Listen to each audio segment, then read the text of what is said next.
Hey guys, this is PriorTech 1999, and today I'm going to show you how I made a bowl gouge.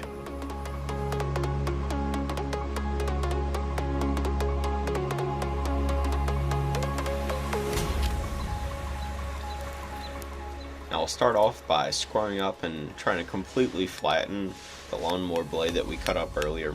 That way we have a nice clean surface to start our gouge.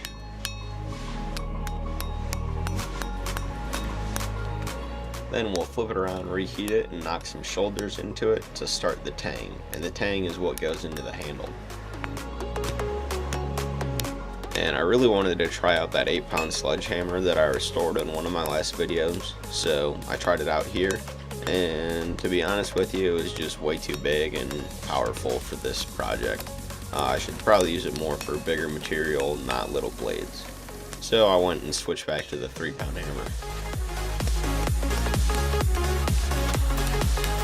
Now to curve the gouge, I tried a couple different methods. They all revolved around the idea of smacking a smoothed out piece of rebar against a malleable surface underneath the blade.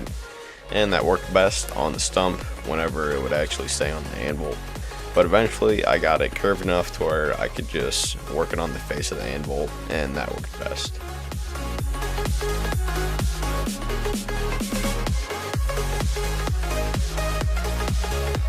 Then I flattened up the front of the blade so there weren't going to be any cracks or dents in it, and then I just kind of smoothed out, got all the burrs off the blade, and made it look kind of nice. Now to remove the scale and clean up the inside of the blade, I used a Dremel with a cheap off-brand bit that just got eaten up, but it did the job for this purpose. Then we're going to put it in the fire, heat it up to where it's red hot, and then let it hang out on the side of the fire so that way it'll relax, release any stress in the metal so it won't warp on us whenever we quench it. Now we quench the blade by once again heating it up to a nice red hot temperature, clean the scale off with the brush, and quench it in oil. Now it'll skate a file, which means it's nice and hard, so I ground off a little bit of the scale so I can see what color the metal is whenever I temper it. And to temper it, I turned my toaster oven up to 425 degrees, tossed it in there for an hour. Then once an hour was up, I turned the toaster oven off and let it cool down for probably about 5-10 minutes. And once it was cool to the touch, I repeated the process, same temperature, but just for 45 minutes this time. We can see a little bit of a golden tint to it, which means we're nicely tempered, so it's strong, but it's also not brittle. I'm going to go ahead and clean up the inside and the outside and all that good stuff. And here I'm just using some sandpaper inside of a split nail, and that cleans up the inside really nice. Once again, I'm going to grind the blade flat just to make sure there's no little dents or nicks in the blade from heat treatment. And then we're just going to go all over the chisel and make it look kind of shiny.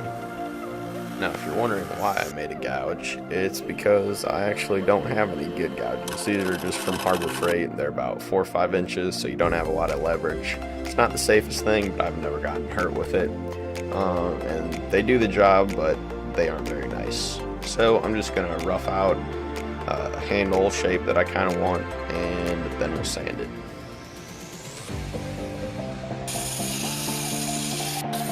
I went from 40 grit to 120 grit and then to 220 grit, and I decided after the 220 that I wanted some beads or some lines in the handle, and I did that just using the corner of another chisel.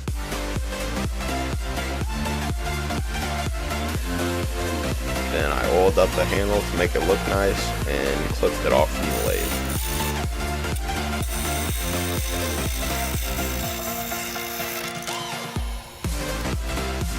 And since we couldn't get to the bottom on the lathe, I just cleaned it up on the belt sander, and then I drilled the holes for the blade to actually go.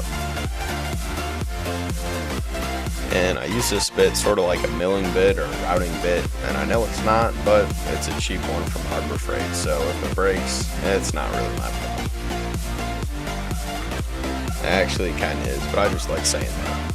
Now we're going to dry fit the chisel into the handle, and I used the wooden part of the hammer to tap it in there. I didn't sharpen up the bevel yet, so don't worry about that. and it was in there pretty good. I didn't really need any glue, but I put a couple drops of super glue in there just to be safe.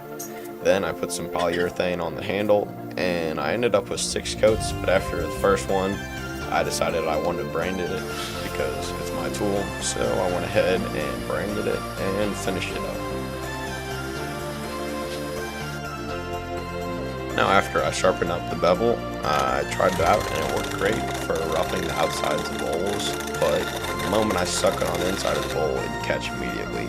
And I'm not really too sure why. I'll have to mess around with the bevels and how I sharpen it. But for the first chisel I made, I like how it turned out. Here's a couple pictures, and thank you guys for watching.